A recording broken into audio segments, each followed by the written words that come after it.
BNP chairperson ও সাবেক প্রধানমন্ত্রী বেগম খালেদা জিয়া গুরুতর অসুস্থ হয়ে বর্তমানে ঢাকার এভারকেয়ার হাসপাতালত চিকিৎসাধীন আছে। তার দ্রুত সুস্থতা ও রোগমুক্তি কামনায় চট্টগ্রাম ৯ নির্বাচনী এলাকার বিএনপি মনোনয়ন প্রত্যাশী আহমেদুল আলম চৌধুরী রাসেলের উদ্যোগে খতমে কোরআন মিলাদ ও দোয়া মাহফিল অনুষ্ঠিত হইয়ে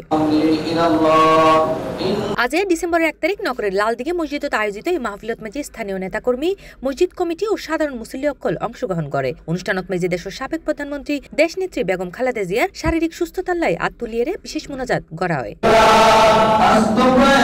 এ সময় আহমেদুল আলম চৌধুরী রাসেল হয় বাংলাদেশের জনগণের আস্থার ঠিকানা, স্বাধীনতা সার্বভৌমত্বের প্রতীক দেশনেত্রী বেগম খালেদা জিয়া যে সবচেয়ে বেশি গুরুতর অসুস্থ হই হাসপাতালে এভারকেয়ারত চিকিৎসাধীন আছে।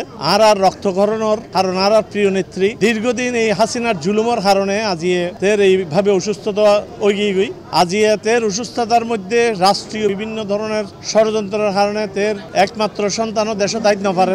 এই সমস্ত জঞ্জাল যাতে পরিষ্কার এবং দেশনেত্রী বেগম খালেদা জিয়া পরিপূর্ণভাবে সুস্থ হয়ে যাতে এই দেশের মানুষের আশা আকাঙ্ক্ষারে আবারও বাস্তবায়ন করিতে এই বাংলাদেশের সমস্ত জনগণের মতো আরো চাহিদা দেশনেত্রী বেগম খালেদা জিয়ার যাতে মহান আল্লাহ পরিপূর্ণ সুস্থতা দিয়ে আবার দেশের রাষ্ট্রীয় ক্ষমতা অধিষ্ঠিত করে। আর আশা করি দেশনেত্রী বেগম খালেদা জিয়ার এই অসুস্থতা জনগণের যে মনোভাব সরকার এবং দেশের যে সমস্ত এই ষড়যন্ত্র যারা লিপ্ত তারা বুঝিব এবং তারেক রহমানের আইবের পথে যে সমস্ত বাধাগিন রই এই বাধাগিনের অপসারণ করি তারেক রহমানের দেশে আইবার সুযোগ করে দিব। এ সময় আরো উপস্থিত আছেন এম এ সবুর, হারুন জামাম, নিয়াজ মোহাম্মদ খান, ইয়াসিন চৌধুরী লিটন, খোরশিদুল আলম, কামরুল ইসলাম, মোহাম্মদ জসিমউদ্দিন সাগর সহ আরো বোধকেই।